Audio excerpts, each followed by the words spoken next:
정쌤의 로컬에서 온 편지, 서울시립대학교 정석입니다.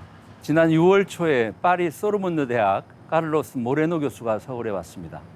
함께 회의와 식사를 하며 많은 대화를 나누었습니다. 카를로스 모레노 교수는 15분 도시를 처음 제안한 학자이고, 파리를 비롯한 세계 많은 도시들이 15분 도시를 구현하기 위해 노력하고 있습니다.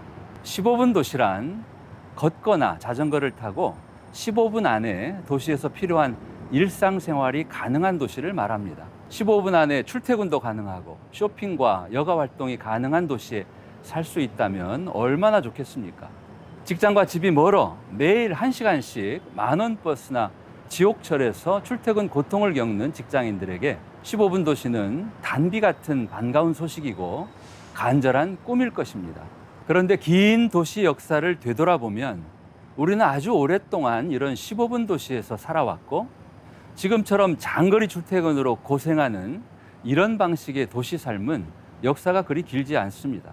변화의 계기는 자동차였습니다. 자동차 대중화 시대를 맞으면서 도시 생활도 바뀌고 도시의 모습도 근본적으로 바뀌게 됩니다. 어쩌면 자동차를 더 많이 팔기 위한 목적으로 교외 전원 도시에 마당이 있는 주택에 살면서 마이카로 출퇴근하는 로망을 자극하며 중산층을 도시 밖 교외 주거지로 끌어냈고, 이것이 이른바 도시 스프롤, 도시가 수평적으로 확산되는 계기가 되었습니다.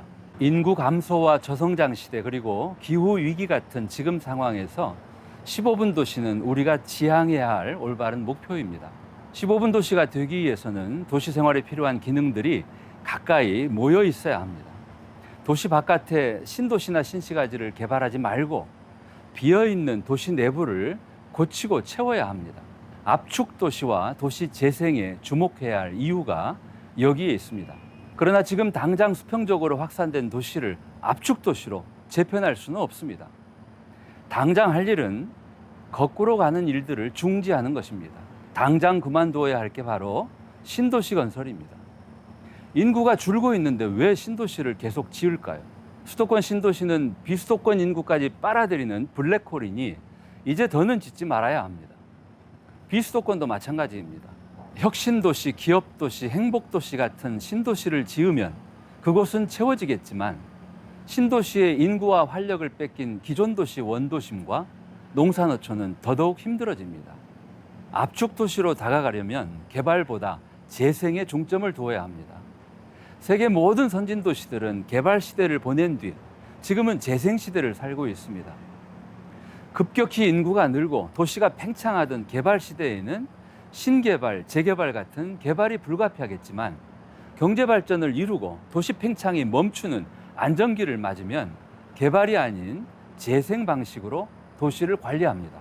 대한민국도 1960년대 이후 최근까지 아주 빠른 속도의 개발 시대를 살아왔습니다. 개발 시대의 절정이 아마도 뉴타운이었을 겁니다.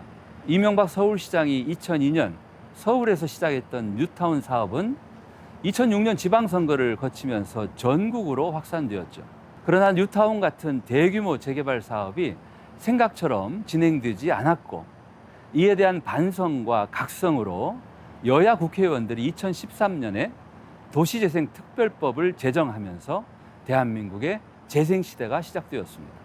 그러나 재생시대는 제대로 나아가지 못하고 다시 개발시대로 퇴행하고 있습니다. 철도 지하화, 고속도로 지하화 같은 개발 욕망이 분출되고 있고, 빈집과 빈상가 사무실이 늘고 있는데도 계속 아파트를 짓고 신도시를 건설합니다.